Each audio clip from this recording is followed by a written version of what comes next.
rise together, brothers side by side. In this journey we can let our pride defy. Lift each other up through the highs and lows. In this bond of strength, our unity grows. We got dreams to chase and goals to meet. In this circle of trust, we can't accept defeat. With love and respect, we build our legacy. Together we stand in accountable masculinity. Accountable masculinity, that's what we need. To be the change, to plant the seed.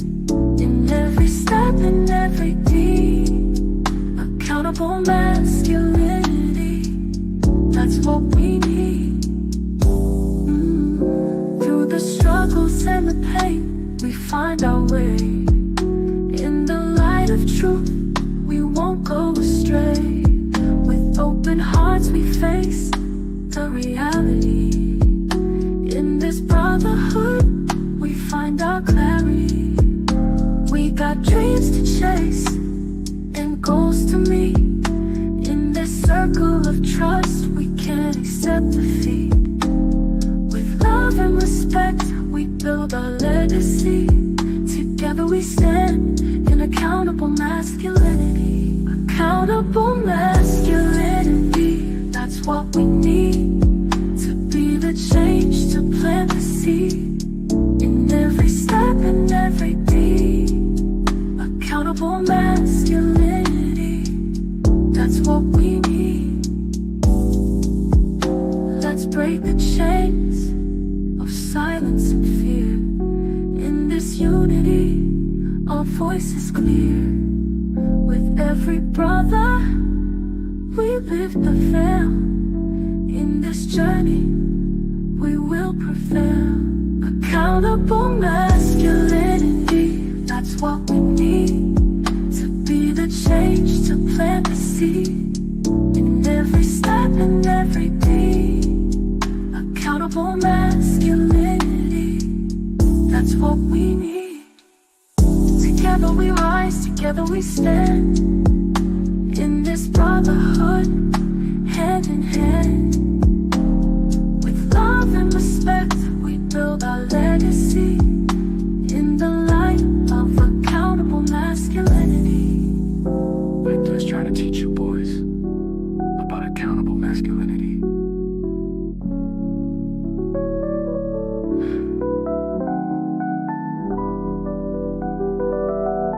Accountable masculinity.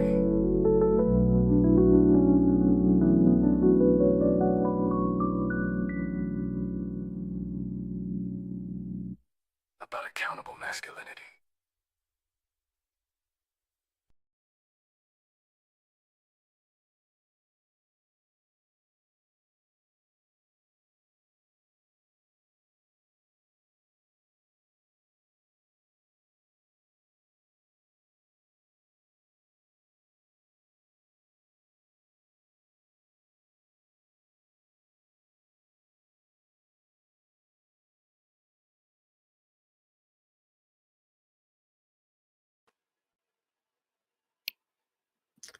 Welcome, welcome, welcome. What's up with it? What's happening? Hey, did you hear the song playing before you got on? No, my tech is just messing up today. I get it. It doesn't matter. This is why we own the space. So, we are here to review a video called on the platform called the DirtyBag podcast, hosted by Cookie. I don't know anything about her particularly, but I do want to thank the platform for the talent. I am your host, Victor Vinciant, and my co-host, Ashley Marie, and we both represent Accountable Masculinity, that'd be me, and Accountable Femininity. And we will be reviewing a video today that will capture the 5 principles associated with this book right here that you can get in the caption. Oh yeah, go ahead, show in the book, and you can grab that in the caption. It's available on Amazon, on all platforms, and there's an audio book as well too. A lot of the information, like I said, is already in the caption. So now what we're gonna do is you and I are gonna review and critique a video, and we're gonna base the critiques off the principles of accountable masculinity. So here's the video, and what we're gonna do is let this thing play, and we're gonna review it real time, and gonna give our opinions on it. All right. Awesome. Let's All right, go. Make this screen a little bit larger. And then now we can get busy. Let's go. I don't.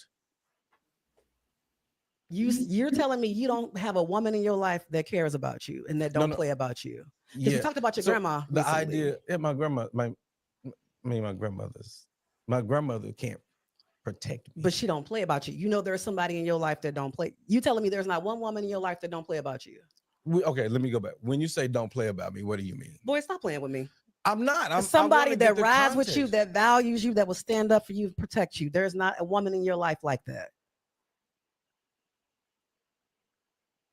Well, darling, there's only one God. Darling, there's only... Welcome to the DirtyBag podcast. I'm your host, Cookie. And as always, thank you for tapping in with me.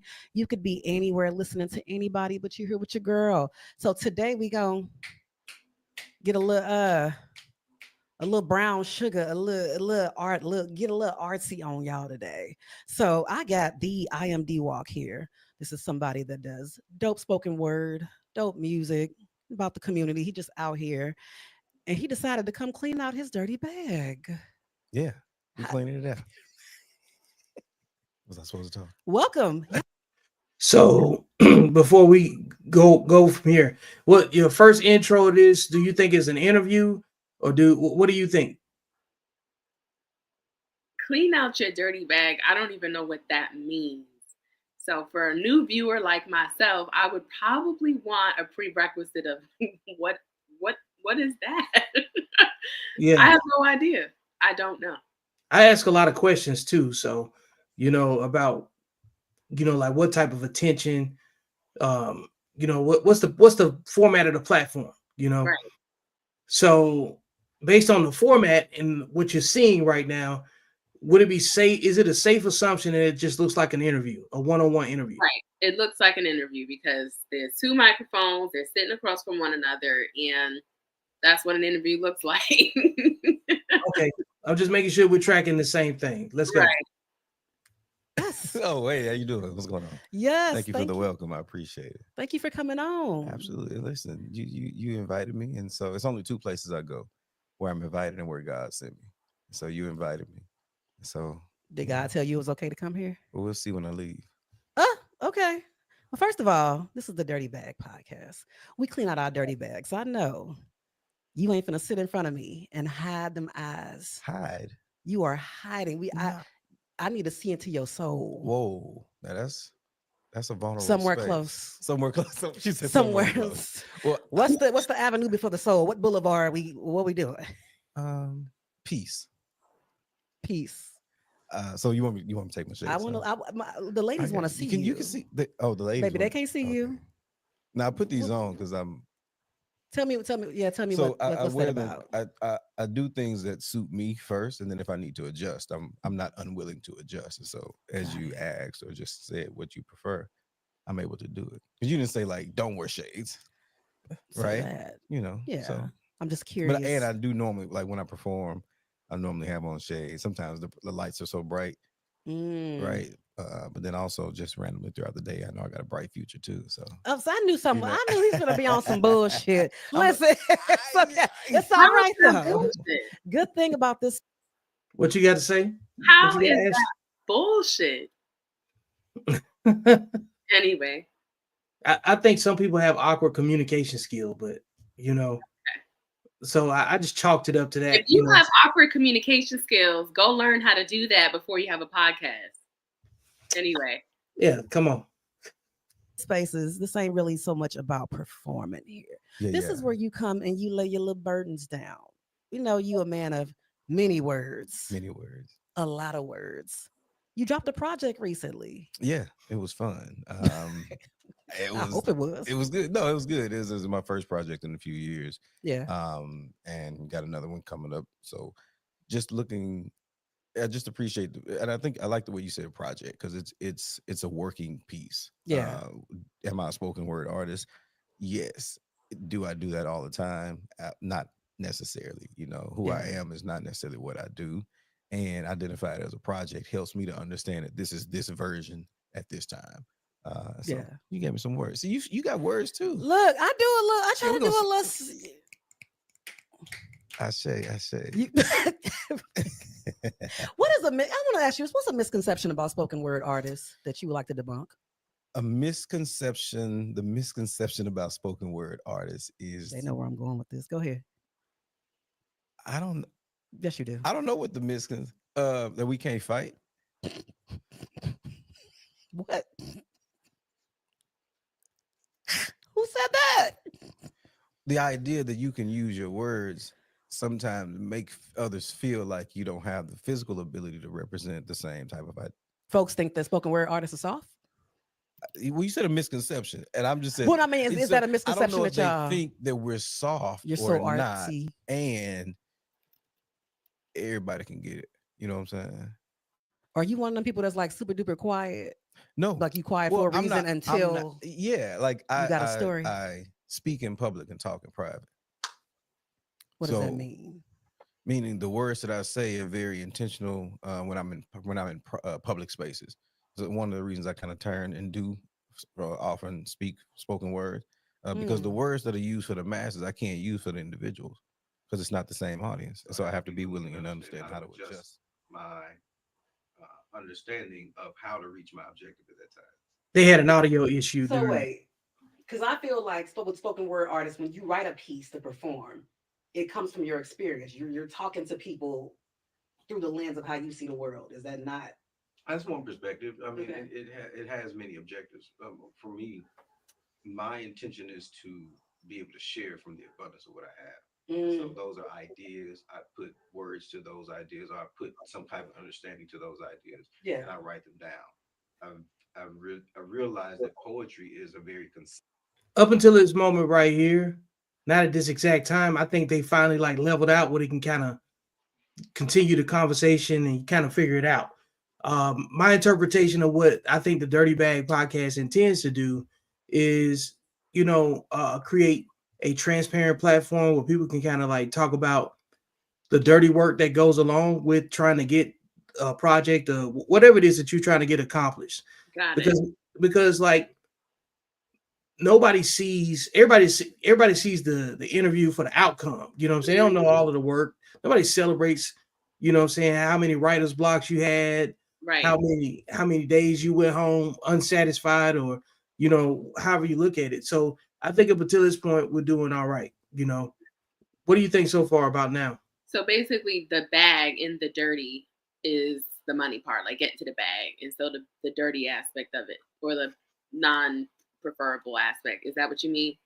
No, I think that no matter what good you do in the world, there's some things that you have yet to get the full residue off of you. You know what I'm saying? That's my interpretation of it. The fact that we even have to try and figure that out is just anyway. But okay.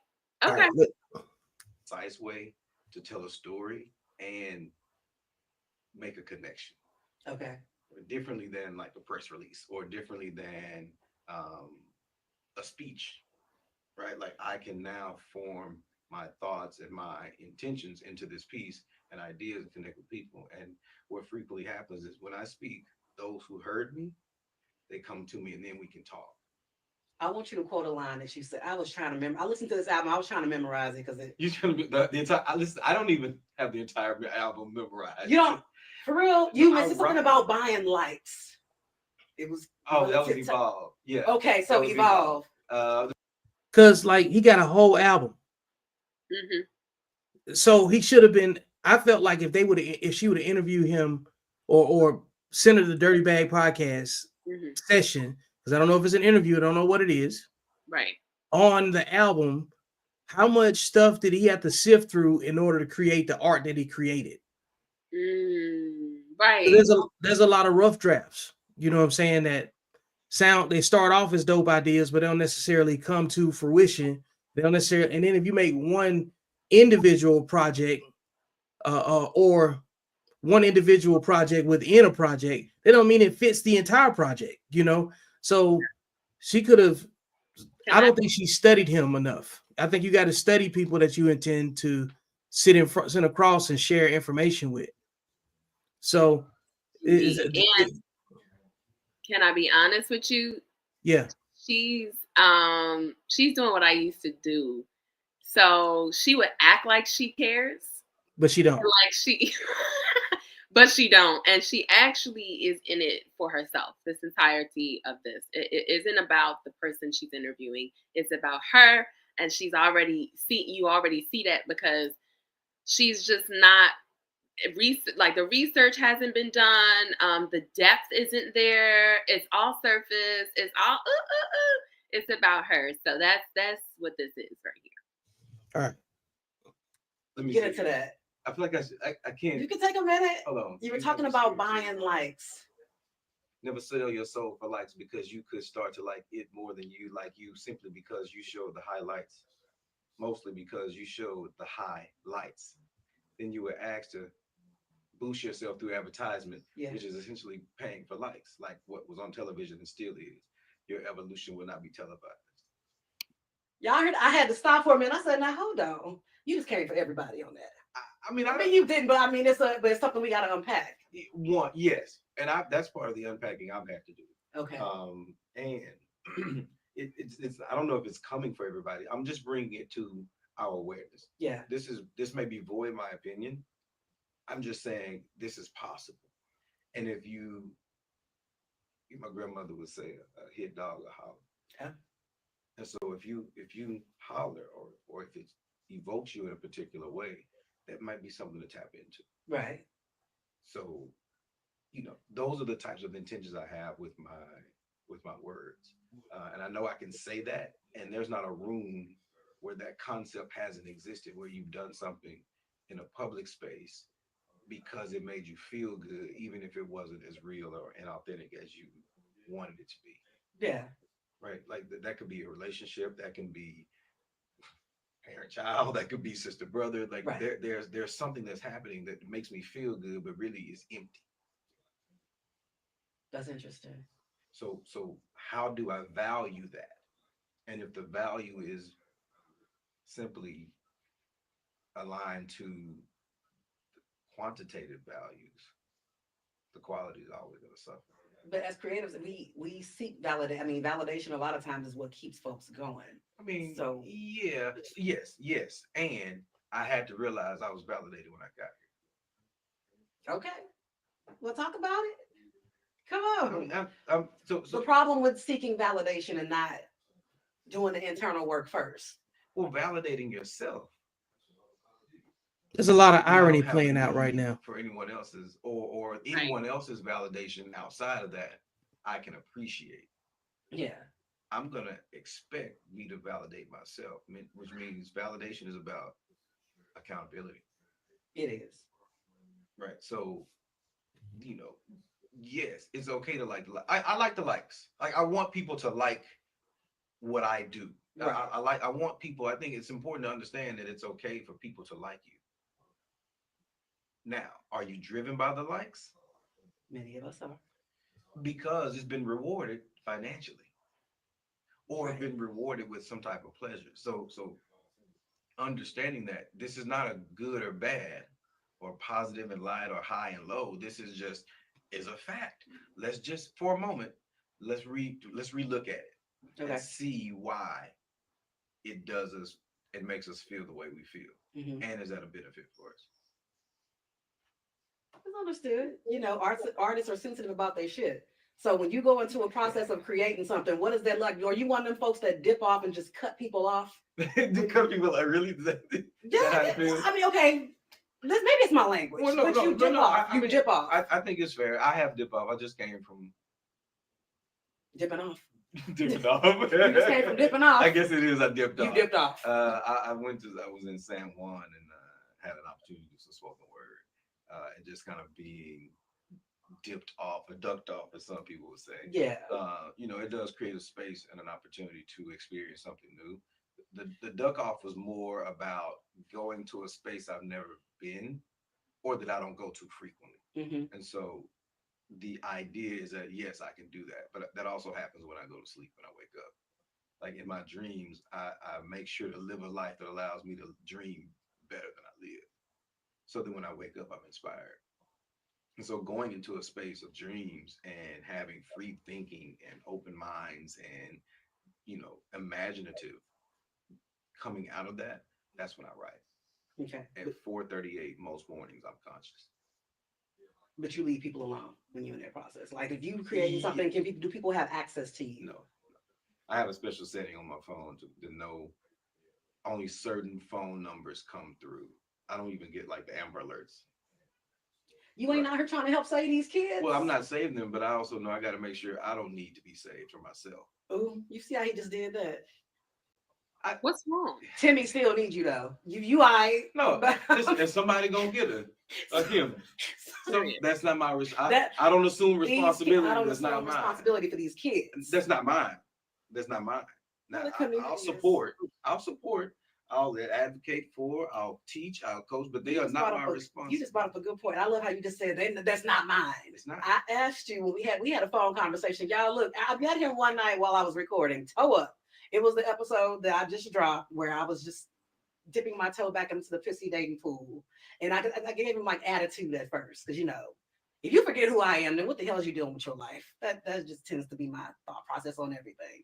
But once we talked, I asked the question, because I'm always curious about creatives that like put themselves into their work and everything is their weapon, not weapon, but their instrument is their words. And I asked you, what would you be doing? What would be your focus if you wasn't doing spoken word? And what did you tell me? I don't remember. What in the hell? I really don't remember. I didn't forget. I just don't remember. This man forgets stuff. No, I have many thoughts. Okay, Sagittarius.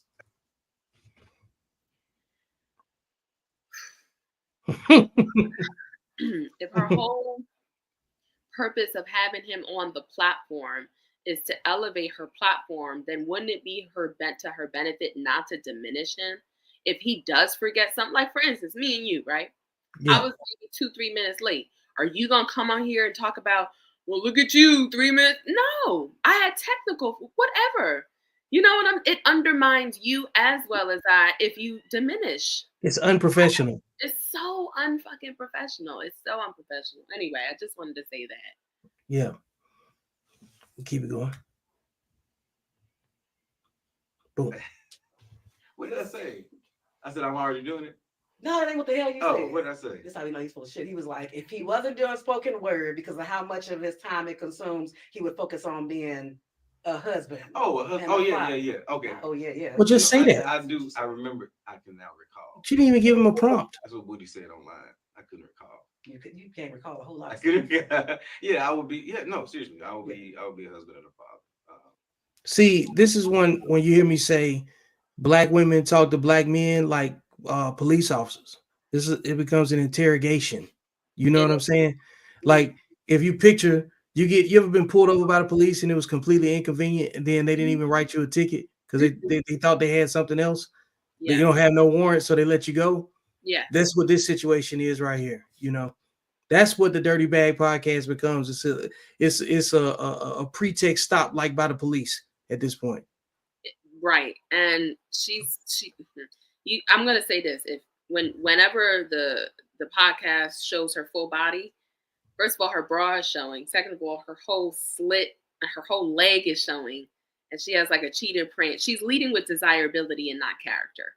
She's leading with her pussy. But anyway, we're gonna talk about that later. All right. How does spoken word stop you from doing that? I'm not stopped. I do understand that I'm focused. And I have to be able to I'm looking at going from A to Z. Okay. If B comes into the picture, I'm not willing to deny it, but also I'm still focused on getting to Z. So if you're going to Z with me, we can go. What does Z look like? What is Z to where being a be. husband, father. So you feel like that is just the final stage of like your I don't know if it's final. to-do list of life? Is I don't that- know if it's the final. I think it is one of the most impactful in society. Without a doubt. Without a doubt. Got it. So to if I'm gonna do it, my intention is to do it with someone who wants to do it with me. Ain't that the intention for everybody though when they looking for? I don't know theirs. Most people usually want to do life with somebody if they willing to invest time with them. Right. And I'm looking for more of the investment to be showing the dividends now, because the investment should have been made many years ago. What? If you start investing now, I don't know what the return is going to be. I'm 41 years old. You get one time to make a child. You get one time to be a husband. No, you don't. You get multiple times depending on how you live your life. Nah, People, it's I been don't proven. live my life that way. What? I don't live my life Hold that up. way. He said you got one time. I'm saying- J-Lo would like a word. If we're looking at the most ideal way in which it would happen, Yeah, I still have the opportunity to do that got it. more than anything, and it's important and significant and imperative and required to be in not just alignment but an understanding Okay. that husband, father, me. This man sounds very certain Yes. of where his position is in the world. Yes. He understands that he has a value, and there's certain risks that comes along that impedes his value. So he has to be extra cautious of what he obligates himself to, because spoken word is his vehicle. Mm-hmm. You can't get the wrong passenger in your vehicle, Right. and get there, like how you get there is going to look different. Isn't that one of your principles in terms of like equity and yeah, because Yeah. You go ahead and stop and default to the book. You know what I'm saying? Matter of fact, there's a bit of a glossary in the back, and you can look at rule number 4. That's what you're looking for. Yes, because he's going to get to the destination, but how he gets there, I mean, he's going to make some mistakes, but how he gets there, like you say, it matters. You want to be sober. You don't want to have anything, whether that's a woman, drugs, alcohol, whatever the case may be. Anger, all of that. You don't want to be impeding on your journey with that stuff, because you're going to make mistakes, but you don't want to make those choices or mistakes with being, intoxicated with, either anger or things externally. So that's what he's giving off to me. Got it. Okay. So we're seeing the same thing. Yeah. Means everything. But right now it would get in the way. Not getting away. We just got to be. We would have to make some adjustments that may not get a lot of likes. Right. Like it means What adjustments would not get likes? It as means pertains to scaling to a point of what is required. spending a little less time Working, working. eating Yeah. differently. All of those things, like those things are important. Yeah. And that's just from the pieces. It's just from the part that I can make decisions about. I Okay. also have to be with someone who's willing to share in the responsibility. So you've been out here 41 years and you ain't found nobody yet that even resembles that idea? I've experienced resemblance. Got it. I don't know if it's regret. You're talking like a Dallas man right now, y'all. What you mean? Listen, first of all, you talking like somebody from Dallas. Boy. no, I mean Dallas. Some nice words though. I'm saying for me. Go ahead. Right. Go ahead. Yes, I am from Dallas, Oak Cliff specifically. That's my hood. Jesus. Tyrants. Go ahead. I forgot what I was saying. That You from Dallas? Go There's ahead. a lot of irony. She's saying tyrants, but she's I acting forgot like what I was one. saying. That was a whole breakdown in Right. itself. To be That's why I honest. said whole the breakdown. irony It was is a whole starting to come breakdown. up. It was a whole breakdown. So the last episode I did, we were talking about, there's been a whole lot of dialogue around why women that move here struggle to date in Dallas. Oh, I can tell Dallas. you. Why. Well, come on. Listen. You're looking for what you had already. Woo! Dallas is like no other space, and people from Dallas. Hold up. We got to talk about that. You're looking for what you've had already. See, she said it, the pissy dating pool, because that's what you've already had. There's a plethora of men that you can't even perceive because you're not in that vibration. You're not in that theme. You can't perceive something you're not a vibration for. This is all about energy at the end of the day, right? So she's talking about the pissy dating pool. She's talking about what's the problem, and he's saying because you keep picking the same kind of guy in a different fucking body. And look at her reaction. Look, relationships are reflected for a reason. Indeed. Like no other people, and that's that. Look, Okay. Can I tell you about experience I had at the bar last night? Here we go. This is something that I've never experienced in my hometown. It's about to get I spicy. was at the bar. I was there to meet somebody, another girl. She didn't show up. So I'm somebody that don't mind enjoying my own company. I can go anywhere alone. I typically know the bartender. Maybe that's a bad thing, but judge me as you. What the hell? Okay. But He gonna cut to you. I'm at the bar. And somebody that's been looking at me from across the bar all night, he got his one drink and he got his Red Bull and he just twirling and whatever. Okay, it's fine. We vibing from across the bar. I'm not really paying him any mind. He's giving goofy, but it's not my focus. But towards the end of the night, what? Go, I'm listening. Towards the end of the night, he comes over. He's like, hey, let me see your phone. I said, okay. I give him my phone. You know what to do. Excuse me? I know what to do. You didn't put your number in my phone. You demanded my phone. I know what to do. In my response, I looked at the bartender. I looked at him, looked at the bartender. I said, now, what do you mean I know what to do? So I quickly dialed his number so it would ring to his phone. I said, now you know what to do. Like, you want me to chase you? It just, that, to me, that has been the sum of a lot of women's experiences in Dallas. So when you say Dallas is like other cities, I'm from St. Louis, they hunt.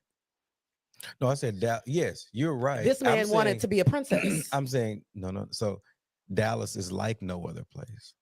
Oh, okay. Got it. And let me ask you, where was the bar located? Oh, was that Canva? How do I say? It was in. He was. Oh, okay. And right. I really don't go to Deep Ellum. It was in the Cedars. Oh, at Canvas. Oh, you were there. Canvas, the new kitchen and cocktail spot. Yeah. With Francis J. Yes. Yeah. It was very people. nice. Yeah. It was a vibe. So I was supposed to be there. So there were adults there. Like, It's even interesting that she said she was supposed to be going there with a friend, and she cool with it being there by herself. And then comparing the situations, it's like the dirty bag is really about you. Yeah, that's why I said this whole show is about her. It's about her, and her. I mean, it might be a cool little segue. She a liar. If they can illuminate her, for real, then, you know what I mean? So I'm sorry. No, I got my partner in, sitting back. Hey, Go ahead and say what you got to say, so bro. She a liar, right? Because number one, she said that it's a new spot. No, first she said that she knew the bartender, right? She had been there. She had been there pretty often, but now she's talking about, hey, it's a new spot, right? So how is it a new spot that just came up, that just established, but you already know the bartender, right? So I don't even think, because he asked her where was it at, right? And she started stuttering a little bit. So she made that up. It wasn't the spot. She's not talking about the same spot that she's talking about. I think she has somewhere she goes to some hole in the wall that he don't want to tell her. She don't want to tell him where she be hanging out at. That's what that is. Oh, that's good. You know how she said and just analyze what she's saying. Just analyze what she's saying. And like she just talking in circles. And then to bring up the whole, like, the other thing that makes it look like a lie too is the fact that she acted like she wasn't gonna get a dude her number. Yeah. You know what it was. Then she put her number in there. She assumes no responsibility. This is the problem. She assumes no responsibility for that interaction. You, ma'am, he didn't take your phone and choke you and tell you You actively, and this is going to continue because when you press play, he's going to say you submitted to him. So go ahead. Yeah. That's crazy. She a liar. Yeah.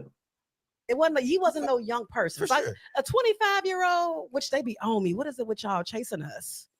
I am grown. No, you're Listen, not. you. That's why they So chase you. there's You will get turned every which way but whose loose. This bag ain't are what we? you want. Whose bag But- are we unpacking? Who's got the dirty bag? Oh, I unpack my bag all the So time, and I let's demand the unpack same your as bag. my First guests. of Come on. all, I appreciate your submission. Okay. My submission. Yeah, you Two. submitted. He came to you, shared what he wanted, and you did it at the lowest denominator. Okay. Right? Fine. Let's at the Okay. lowest denominator. He said, "Give me your phone." You gave it to him. He could have been going to your Cash App. He could have been doing all these things. He wasn't doing that. He was very intentional. Put his number in there. He said, "You know what to do." Did you do something? I called to ring yeah, to his phone. so you did something. Yeah. Got you. Yeah. You're willing to follow. Call a man back. No. I get it. I'm also saying you've already followed him twice. Be willing to follow him again. No. Got you. I said be willing. Again, let's also point out, y'all. At this point, I was 3 shots in.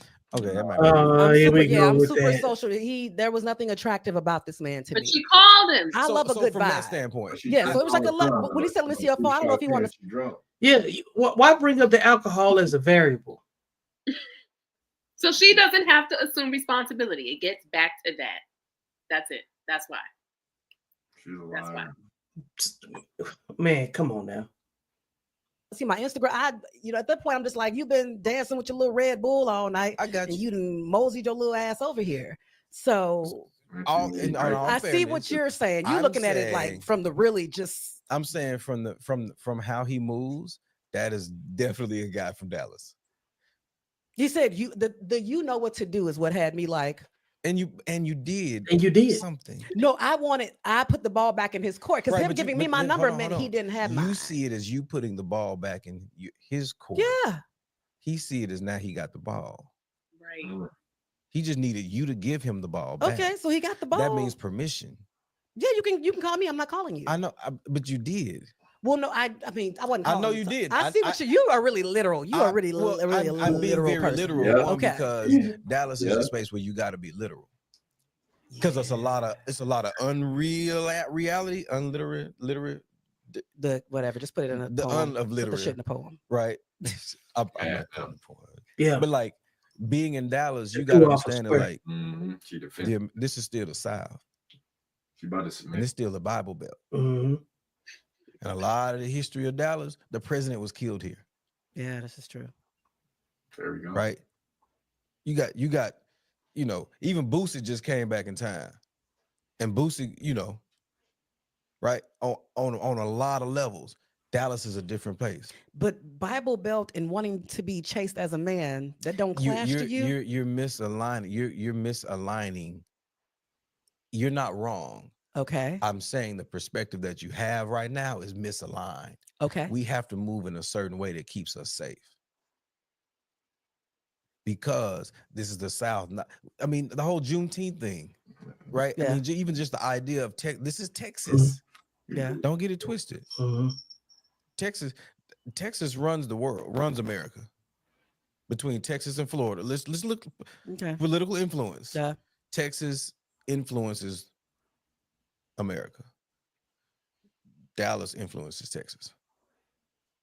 The governor's from right up the street on the other side of Oak Cliff. Right. Okay. So Dallas is a different space.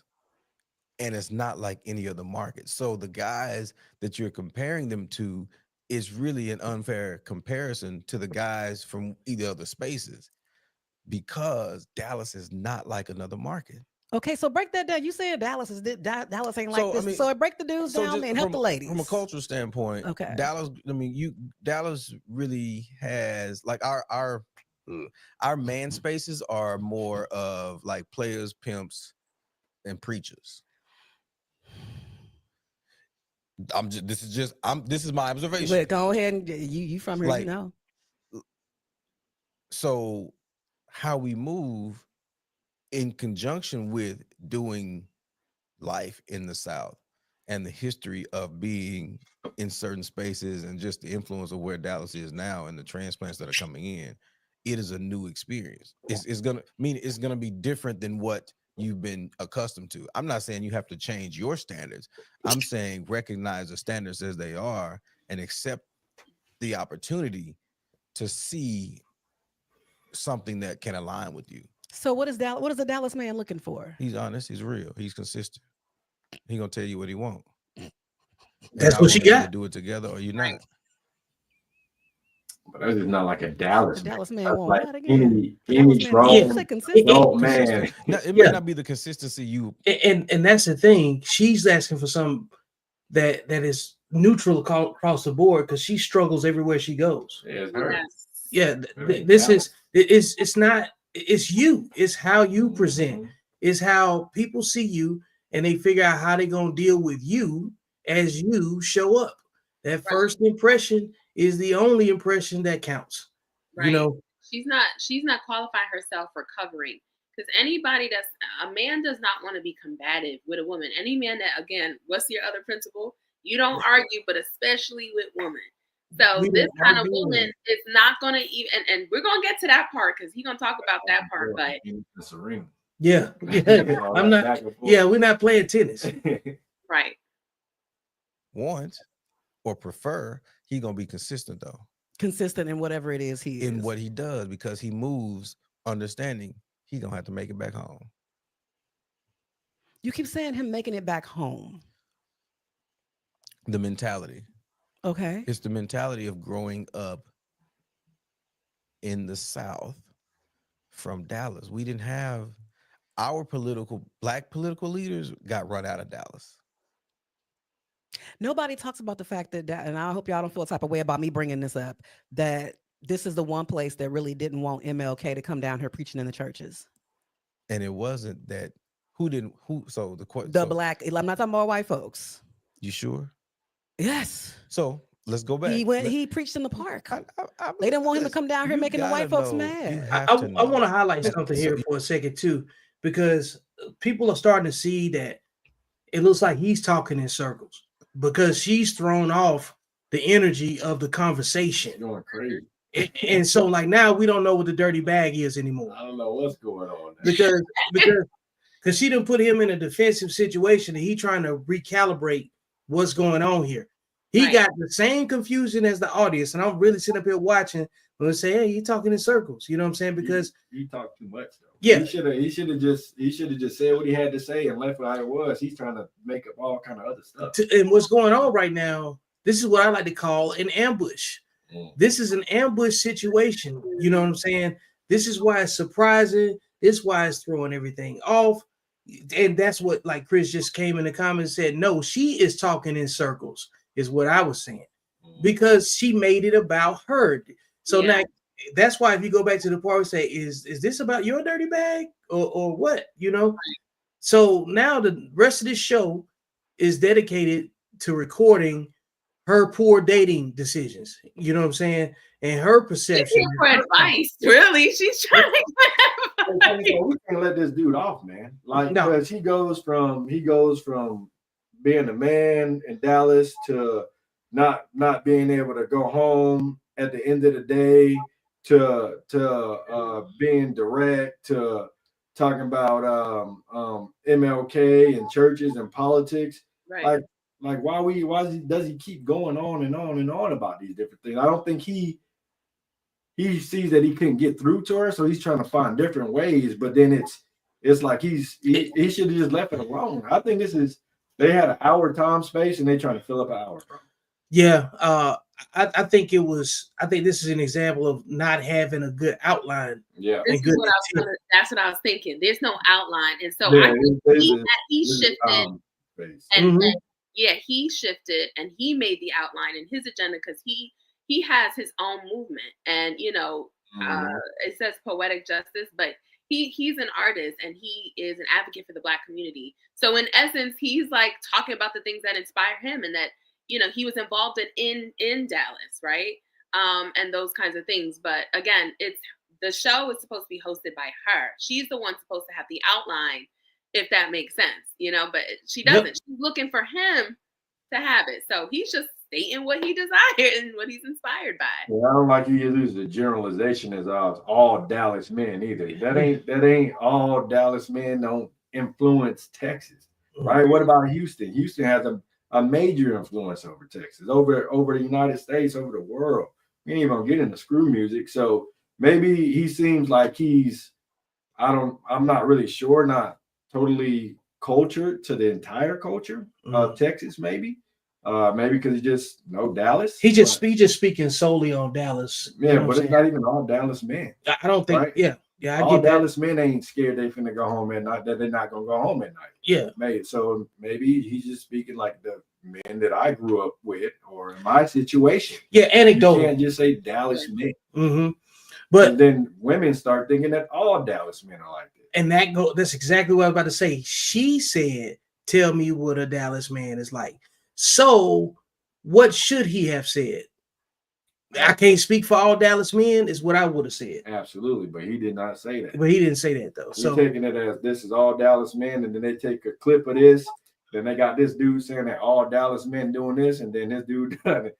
That's what I'm saying, man. Like, yeah, it's crazy. And that's why, like, when I talk about men have to understand when there's a trap being set. Mm-hmm. Yeah. And that's why I put up, like, at the bottom of the screen right now, decentralized leadership, knowing when to lead and when to follow.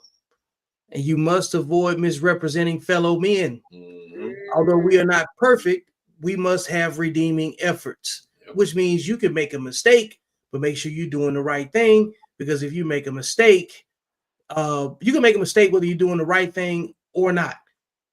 You want to have a chance to have some redemption if you're doing the right thing. But if you don't, if you make the same mistake when you're sober with anger, or when you're intoxicated with anger, right? You're the opposite. You're the intoxicated version of the sober version of you. You don't get a whole lot of redemption options, you know. Right. So this is where you got to know when it's okay to say no. Emotional intelligence, but you don't have emotional intelligence if you don't have emotional discipline. Right.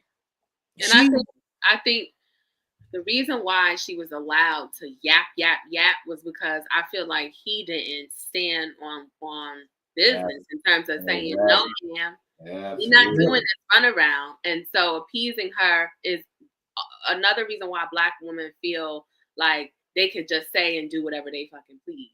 Yeah, because he want to get a spot and she got one. And tell me you would sit here and listen to her for a whole hour talk about, man, I'm in this. I can't sit there and talk to you about this. Yeah. Right. Yeah. Come on, man. Because you don't want to listen. Yeah, I can't for a whole hour. No, there's no way. No way. Let's keep going. Let's try to get through it. You have to know what I'm saying is that potentially was viewed as a threat to the way of life. And it was like, y'all, I get it. We're not there yet, or in that way. So there was some trepidation. Feels that way now, it's a little bit as well. And what I'm saying is that that's a fact that exists. Okay. And it penetrates and permeates all aspects of the culture and the mindset here. You don't want nothing too radical. Well, it's not that you don't. You understand how to be radical here. So as an example, one of the first Black Lives Matters marches I executed. And let's keep in mind, he is an activist too. Mm-hmm. Yeah, he is an activist. Right. So what I understand, they don't think the same way. I lived downtown. This back in 2013, 14, living downtown. And of course, there was something that happened in the idea of the empowerment of Black Lives Matter. It was Ferguson, guys, because I'm one of the day ones. It was Ferguson. You sitting in front of her. I was sitting in. You got doggone it. You're right. Listen. Yeah. And I knew, I was like, oh, this ain't okay. Okay, well, shoot, Derrick, you're also working with these people and these organizations and have these associations, but you can't not do something. Yeah. In the public space, just to show yourself. And I organized something that was able to make an impact. And so about 15 or 20 people met with me downtown. And I was living near the train station. I had police, because they saw us gathered. They met me in the underground, in the garage. And police came, you can't do this. And I had become so cool with the security guy. He's this white guy. He's like a mohawk, tattoos, chew tobacco. Like, he's like, pearl snap shirts. Like, he was that stereotypical white guy, which Yeah. he was cool. And he said, Derrick, I don't really give a damn about what you're doing, but you live here. You can have whoever here you want to have. Mm-hmm.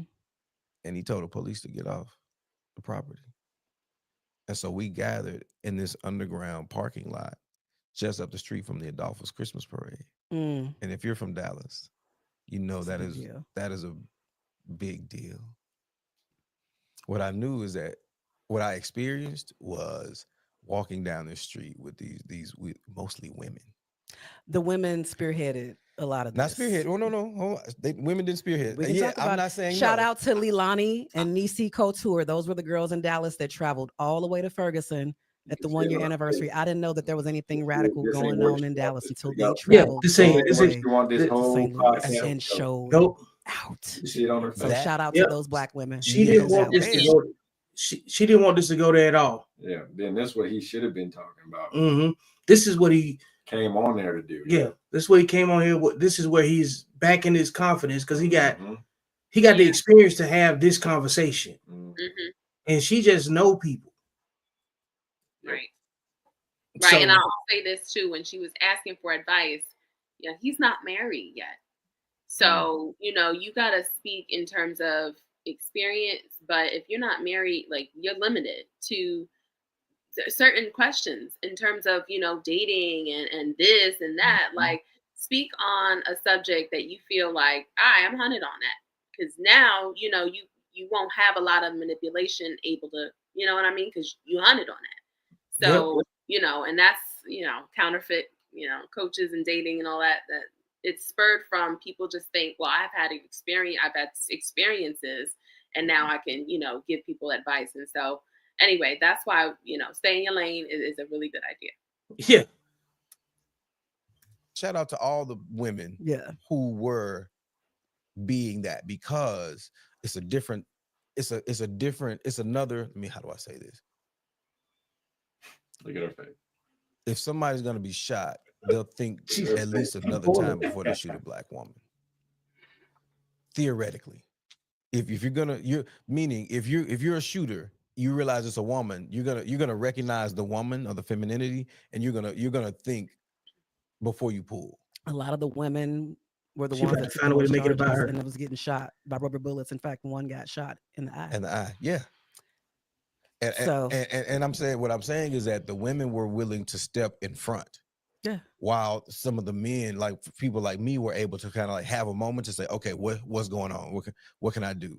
And I gathered these people and we met and we had posters and we had signs, and I identified, oh, you're the loud, you're the excitable one, you're very verbose. Cool. You're going to walk in front with this woman with the child in the stroller. Mm-hmm. You're going to be the lead on this. You're going to have this megaphone. You're going to be walking next to her. But you also pointed out what ultimately kind of destroyed it as well. You said that like sometimes people will think twice before shooting a woman first, and that a lot of the women were willing to put themselves in the front. And we did that because that's just our nature. We protect everybody. We protect our sons. We protect everybody around us. We don't think about it. And the hardest, and it ended up being to a lot of folks' detriment. Leilani Russell, who is here from Dallas, that came to St. Louis and is a big activist here, she walked away from this whole thing because after a while, when she needed community, as much as she said, as much as I fought for community, when it was my turn as a mother and as a black woman, nobody showed up for me. So a lot of us really got burned putting ourselves in front, and had lasting effects on us. So we kind of look at community and things of this nature a little bit different because of our experiences during that time. Yeah, I think that's fair. It's important that, I mean, you said a key word is that black women protect. Absolutely. You're right. And that's not what black men do. Black men don't protect. Black men keep you safe. We don't feel that way. I know, because you're looking for protection. Let me share with you. How do you keep Let me us share safe? with you. Here we go. Come on. From a perspective, you saw what to the viewer is about to get spicy. This is what we've been working up to this point. Okay. I appreciate y'all hanging in there, but from this point forward, it's going to get extremely combative. Okay. Just to let you know, because this protection conversation is always real tenuous. It never goes the way it should go, because somebody that doesn't qualify for it is always talking about it. Let's go. Oof. Was needed to be done, and you became a shield for us Mm-hmm. in the need of protection because we were being assaulted. We've kept you safe until the moment where we needed you to support us through protection. And so the idea of safety is a preventative mindset, different than protection as a reactive mindset or a responsive mindset, we'll say. So men are often seeking. What you got? So he's saying that the only reason that they were able to do that is because he kept them safe to be able to go and be on the front line. No, he was saying in general the concept of what protection is that she's talking about. I mean, I'm just talking literally what he just said, Mhm. right? So I'm not sure if he's interpreting what he's saying is correct, or what. But the way he's explaining this, he's making it seem that without him, they wouldn't have been able to go to the front line. That's what he just said. I can see how the conversation blended into that. Yeah, but that kind of puts people on a defensive. I get that. Defensive manner, right? Right. But I watched it 3 times. Mm-hmm. This is my first time. Yeah, this is my first time. I watched it. Right. Yeah. And I went back and forth on that part. Mm-hmm. I think he was explaining to, like, what he's talking about is something that's outside of what took place at the march. Mm-hmm. She was saying about, when he got to the protection piece, was that men do protections in a way that prevent stuff. Mm-hmm. And he's just explaining protection versus keeping you safe. Keeping you safe. Yeah. So I don't think that this part of the conversation is directly tied to what she thinks is tied to, because she's still stuck on whatever she's stuck on. You know what I'm saying? Has this dude been in the military? No. So, like, how does he say that women don't go to the front line to keep dudes safe? Women have fought. No. He's saying women have gone to the front line. He said that. He said that women do go to the front line. Yeah, but because of him. No. He just said because of men. Women are able to go to the front line because of men. They agreed. They thought it was also beneficial, because I don't know if he said it yet, and it'll be said a little bit later. But he states that these women co-signed and agreed to go to the front line with their stroller, with their baby, because a shooter would perceive a woman and a baby as, they don't want to do anything. They don't want to kill that baby or that woman because, the representation of a woman and a baby is, let me protect them. I mean, but do you think the women had that in their mind that, hey, let's go out here with these babies and these strollers, knowing that they're not going to shoot at us? Well, somebody from the comments, Darwin Armstrong said he's explaining the concept of his thoughts. He's not making it anecdotal. That's the way I took it too. Yeah. But I'm saying, like, this whole interaction, that's what putting her on defensive, because he's finna, like you said, it's finna get spicy. If I was in her shoes, I'm thinking, now he finna tell me how men do this and all. Oh, you got a great prediction on that. Yeah. But she came there defensive. But he could have controlled this conversation. She didn't control the platform. But it's her platform. As a man, as a man, Mm-hmm. No matter what situation you in, whatever platform you're on, you should go there and you conduct yourself as so. But what he's doing now is he's giving in to I agree that he should. I can see that too. What makes him credible, and why would anybody want to listen to him when we see him going back and forth with a female on a thing? Well, we're gonna let the rest of the video. Yeah, I'm just saying though, that's like at this perception of it at this point. Because if you walk in on the last 5 minutes of you, like, what the hell's going on? Mm-hmm. So but it's gonna get real spicy. Yeah. Because she about to put her guard up now. Yeah.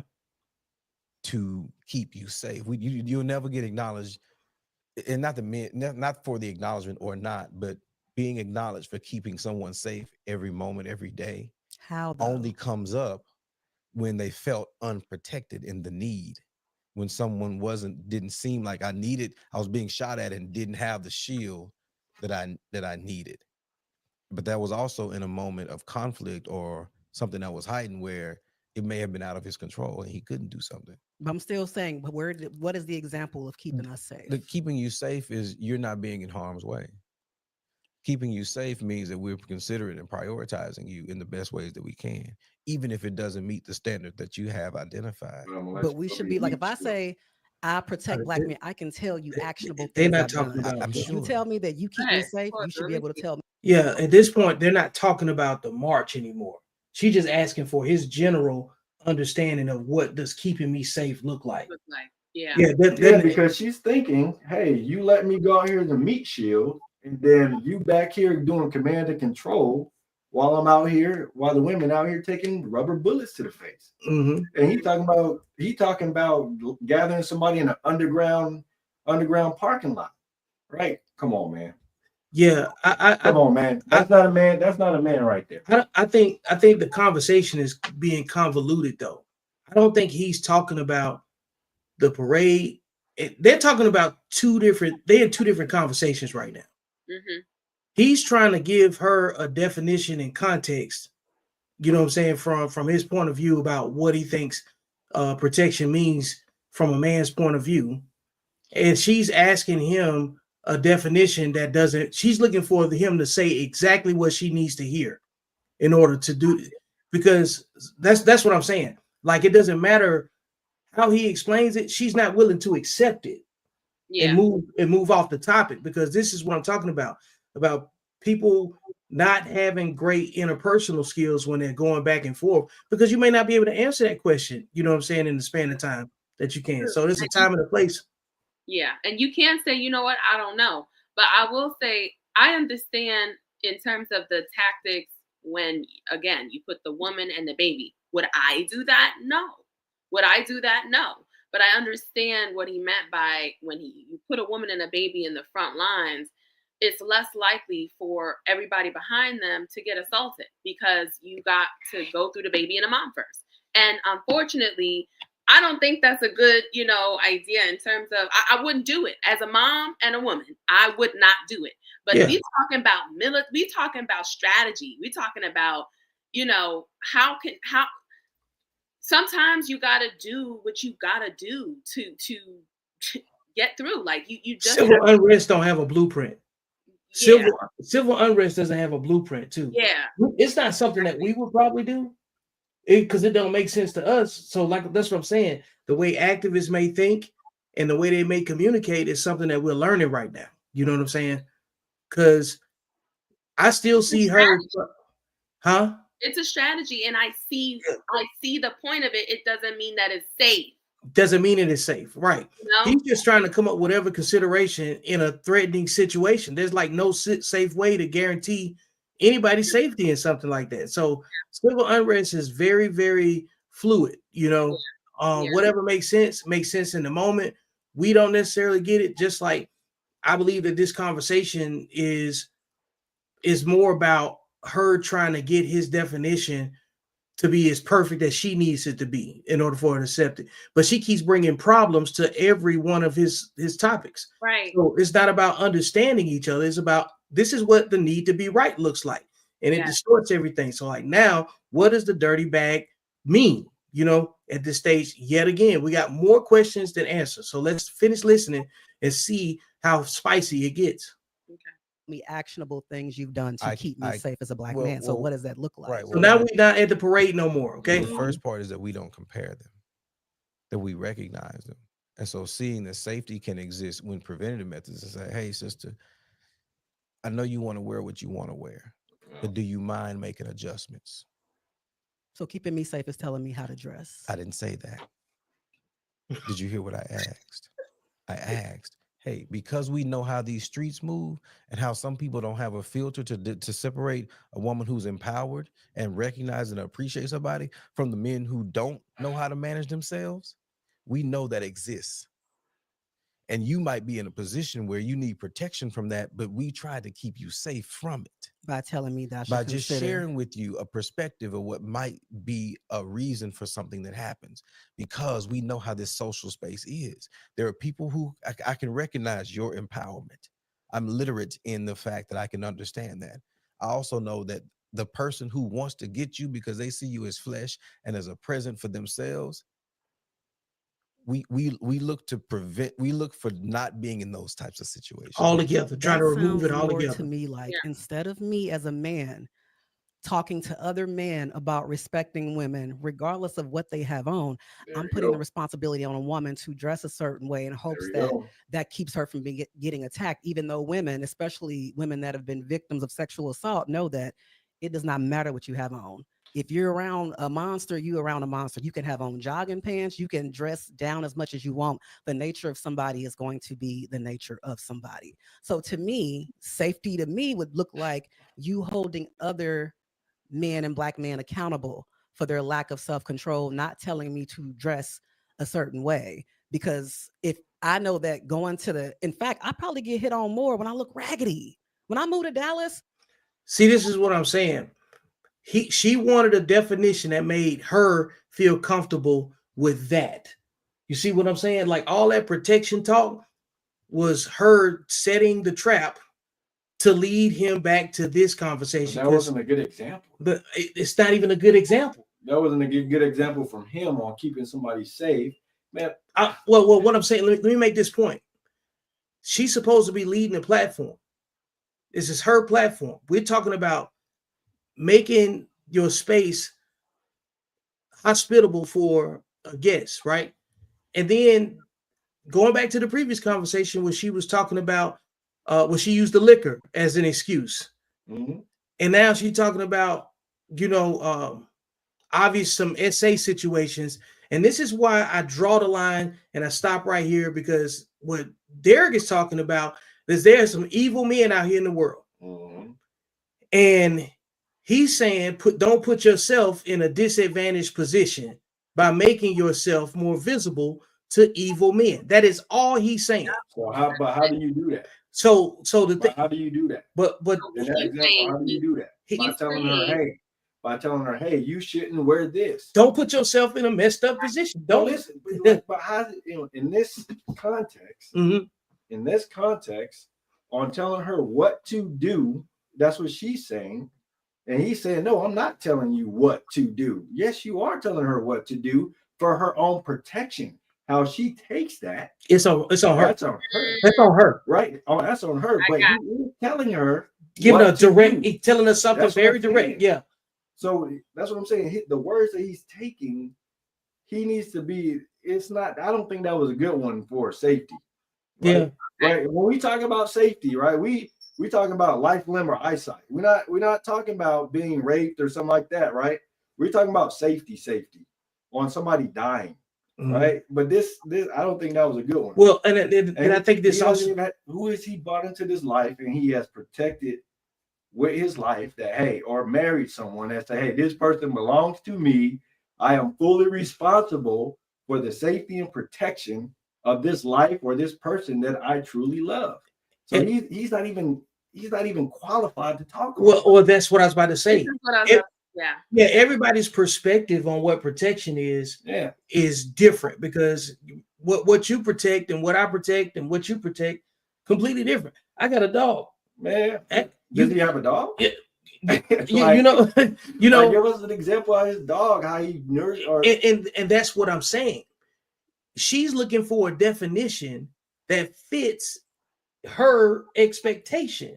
And not everybody else has that. If you're going to host a platform, I have to be prepared to listen to. Oh, I thought it was like accountable masculinity. We were going to see how comparing what the accountable piece was this in. I didn't know. No, it's a critique on what she's doing as hosting her platform. Well, I will say it's a critique. Let's be honest. It's a critique on both of them. And I appreciate that's true. What your partner is saying with your fellow colleague. What I'm going to say is this. He's not married yet, right? So there's a lot of experience in terms of keeping somebody safe that he may lack because he doesn't have, and he don't have no kids yet either. So he's saying in his own experience, which is okay, because not everybody's going to have something that they have to protect yet because they haven't gotten to that stage. But at this level, he would say to his woman, if he was with her, hey, I don't know if you should, wear that. And he said, maybe you should put something on that's different. Now, If it was his wife, maybe he would see it as, baby, where you going with all that on? I don't think so. Yeah, And it would be a different level of conversation. But he hasn't had anyone yet that he Yeah. Like, do you think I have to tell my wife? This is the thing, Antoine. He's 41 with no kids, and all he does, he got. That's what I'm saying. So, like, asking a person without the same obligation for a definition that fits your specificity is a false premise to begin with. Yeah. I'm not going to ask a single man that's 25 years old that still live with his mama, what should I go do about something concerning a house or running a small business. I'm not going to ask somebody that's not in real estate about real estate stuff. So you got to, this is go back to the outline. You got to know what question is going to make sense to have conversations about on your platform. That's what I keep coming back to. There's a lot of people out here creating defensive conversations because they're not doing their homework on the person they're talking to. And another thing is, see, I used to be a dating and relationship coach, but I was doing that and I'm not married. So this is coming back to why it's important to not give advice in terms of relationships and dating when you are not yet solidified in a certain level of commitment to somebody, because you're only going to be able to give, you know what I mean? It's gonna have some sort of limitation. It's not going to have the full spectrum because you just don't have that experience. And this is a prime example. And exactly, because there's some things I am not going to ask you when it comes down to what's it like to be in a relationship as a woman about you know, like about your individual life. So you can't get mad because you don't like the answer that you get back from a person who can only speak on what they've experienced. Right. So she's thinking of a protection as a mother, right? Yep. As a mother, right? Protection of life. That's what she's thinking. Protection. Yeah. This dude is not. He ain't doing none of that. He might be an activist. He might know the big words, right? He might sound smart, but real life receipts, no. Exactly. No. So that goes back to you got to looking at him like, who the heck is this dude talking to me about protection? But she asked the question. You should have never introduced the topic. I would never bring, like, let's just say if you got a friend that's a flat earther, right? Why would you bring? He said that he protected them. He said no. The people in the audience already said it. He was organizing symbolism. That's what he took from. That's what they interpret. When he talked about protection as a concept, that's what I was saying. He was talking about it as a general concept, and we can't keep tying the concept to just what the conversation was, because I've listened to this 3 times. He's trying to explain something theoretically, and she's asking for something specific. Okay, and that's the key word. That's the key. Your colleague is saying realistically protection is this. Yeah, but he doesn't know that. He doesn't know that yet. He doesn't. He can't. That's why he's talking in theory and concept, because he doesn't have the experience. He is not saying that he's obligating himself to no other level than what he understands. He hasn't said, like you said, he ain't got no receipts. He's not trying to act like he got receipts. Yes, he is. Right. No. Oh, no. I did this. I was down there. I took it as him just explaining what he was seeing, and he was giving his best interpretation of it. Because he's not saying, "Oh, I know everything in the world, and I have this and I have that." He ain't connected to no woman. From an ideological place. And this is why, I mean, even conversations like tonight's Conversations podcast and a couple of people that are still single giving advice, this is what it comes down to. It's an ideology. Yes. So we have to take it from an ideological place and not literally, but what your colleague is saying is people are taking it literally. And that's, I would say that when you are on these platforms, it's good to know, hey, I'm not there yet. I'm just speaking from my perspective.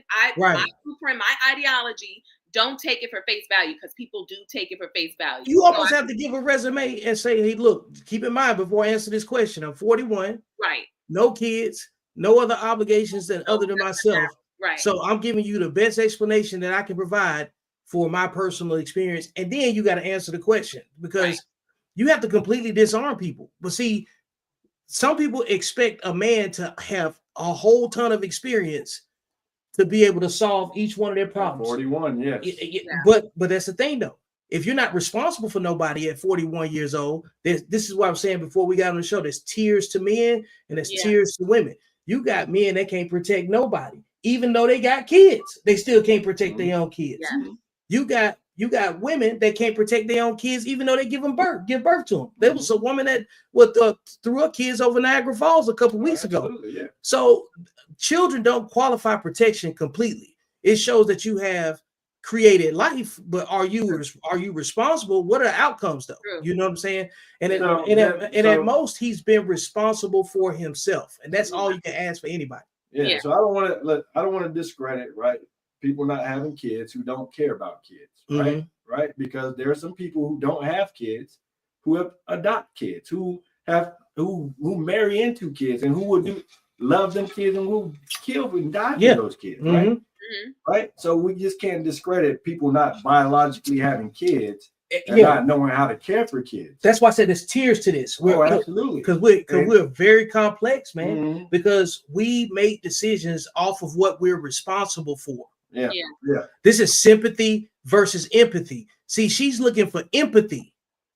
All he can do is sympathize because he don't have anybody that he's intrinsically responsible for. And you know as well as I do with leadership, until you see somebody every day, you know what makes them tick, you can tell something's wrong with them, then that translates differently. You know what I'm saying? But if you get together in a heightened situation such as a activist situation, you just organize it. You say you go over here, you go there. There's no emotion involved. You know what I'm saying? Hear what I'm saying. Okay. Sympathy versus empathy. The empathy has the emotion of, like, if you break your leg, I ain't never. No, let's go back to that. Let me finish making my point. Okay. If you break your leg and I've never broken mine, I can't tell you how to heal your leg and what I endured. I don't have a shared experience, but if I broke my leg and you broke yours, I can talk to you about rehab. Like Ashley wasn't in the Army. We were in the Army together. She can't tell us nothing about that. But we empathize with each other. She can sympathize with, the first time you talk to somebody that's not a veteran, they say, oh, you guys went through a lot. And we like, yeah, it's cool. But I ain't the same as breaking a leg, though. No, that's the point. I'm talking about sympathy versus empathy. These words get us tangled up in conversations that somebody's speaking theoretically from their personal experience and not trying to over obligate themselves, because not everyone knows every single answer. Exactly. So we got to learn how to interpret what we're hearing instead of creating these other distracted conversations that gets us further and further away. So what your colleague is saying is that I don't think that Derrick had taken responsibility in terms of saying, hey, this is just an ideology, right? This is coming from that place. And so you have to have that responsibility. And but I'm also saying that she ain't the only one doing bad stuff in this conversation. Right? That's what I'm really pointing at. Oh, I get that too. Right? And I appreciate your perspective because he could have easily disengaged and say, hey, I'll be cool. Say I don't have enough information to have an opinion on that. Yeah, you can even do that. Yeah, I'm cool with that. Oh, yeah, absolutely. Yeah. It's just like just kind of on her. She's doing this, she's doing this, she's doing this, she's doing this. So are we empathetic to be in his shoes? Right? To say, hey, I mean, in her shoes, like, hey, this dude is kind of defensive. He's making me defensive with these kind of conversations. He's not making her defensive. Yes. He's not responsible for her. But he's still a man. He did, but this is the thing, though. But he's still a man. He didn't knock on her door. She invited him. That's why I said this looks more like an ambush overall. Yeah. So I would go to the store again. I'm a nursing mom. I would have on sweatpants, baggy clothes. That's when they came at me the most. So what I know is me dressing down, not intentionally, but it does. The responses don't change no matter what I have on. I am who I am. I'm still a woman. So I think there's a big shit. Because some of the conflict as a woman I know with us and Black men right now is that we don't really feel safe about y'all. Because if you're not holding other men accountable, you're telling us what we should do to keep from having these bad experiences. Women don't have a problem talking to each other. Yo, sis, I love you. Men don't either. I'm going to interrupt you. Men don't. Here we go. Let me share with you. Get spicy. What your idea of the representation of what you said suggests that men can only do one or the other. We're saying while we're talking with these men in the way that we communicate and converse, hey, bro, that's not how you do that. A lot of y'all don't do that. Hold on. You don't. What? Go ahead, but you don't. Now what? Your story presented as if we don't do that. What I'm saying is we do that, and we say to you, hey, I'm telling you, I'm talking with them, I'm seeing them. They're not to the standard of understanding how to be appropriate and understanding where you are as a Black woman right now. So while I talk with them, keep this in mind. The idea of us not being able to do two things at one time can exist while we recognize the nature of someone you can't change anyway. So the nature of a monster is always going to be a monster. So I can spend my time chasing the monster, or if I can show the people who I love and who I adore and who I come from, hey, I see something that you may not see right now, and it could impact you and us in a better way. Just try this. That makes sense. I also feel like there's not a surplus of you doing that. I'm not going to discount the fact that there are men that have groups where they talk to other ones, but it's not very common. What we experience the most. There's not a surplus because the ideal man is always in short supply. There's disciplined men and then there's undisciplined men. There's disciplined women and then there's undisciplined women. There's marriage material. There's only girlfriend material. There's bust down material. There's a wide variety of stuff. But if you're not postured properly, then you're not going to see those people anyway. Just like where it began when she was talking about the liquor at the bar. She was already lying. Oh yeah, remember everything that started off. It's so she's looking through. She don't get no credit. Yeah, because she's been looking through a lens of lack. She already postured to be the victim. You see what I'm saying in this conversation? That's what I'm talking about. He's coming with solutions that you may not necessarily like, but at least he answering the question. You know. So let's see how she finishes receiving. She is coming from a place of lack, because you'll see later in the conversation he says something about when you have enough, you don't need more, and she goes, "It's not enough. It's not enough." Yeah, you don't even appreciate what you do have. What is right here? Yes, absolutely right. Okay. You're right. It's not common. This is what we experience, and this is why I say that y'all don't be talking to each other. When something wild happens to a woman, what you will see oftentimes is men in the comment section saying, if you would have, if you would have, if you would have. You rarely hear, yo, that's messed up. That's whack, man. Y'all can't do that. And there was a comment section. There was a guy, a blogger or something like that, talking about the whole Cam Newton thing. This man did back-to-back videos supporting Cam Newton's having 8 kids by 3 different women and why that's not toxic and broken. And what he would do, this is the first time I seen a comment section where grown men were like, hey, this is still whack. You still creating broken families. What he did, instead of responding to them, you know what he did? He argued with every woman in the comment section. He would not say a word to the Black men that were coming at him as well. Like, yo, you supporting some foolery. And that's something we see a lot of. Sometimes y'all don't be wanting to talk to each other, but it's easier to try to check us. Emotionally undisciplined men are low value men. So expect low value conflict. And low level learners. Low level learners reproduce with low level learners and make more low level learners. Yeah, we got to draw a separate. I'm redlining this conversation right now. Everything she's describing is based on the men that she can attract. Right. That's not every woman's experience. But that's not my algorithm. I don't even see that. No. Well, she's talking about Cam Newton, but she's also talking about the men that don't stand up and protect Black women from her perspective. You see what I'm saying? So if you're in a low frequency space as a man or a woman, like it's okay, let's just say it's flip the gender. If it was a man talking crazy about every woman that he run into, we would say, dog, step your game up and get better. You know what I'm saying? Make yourself more attractive to healthier women.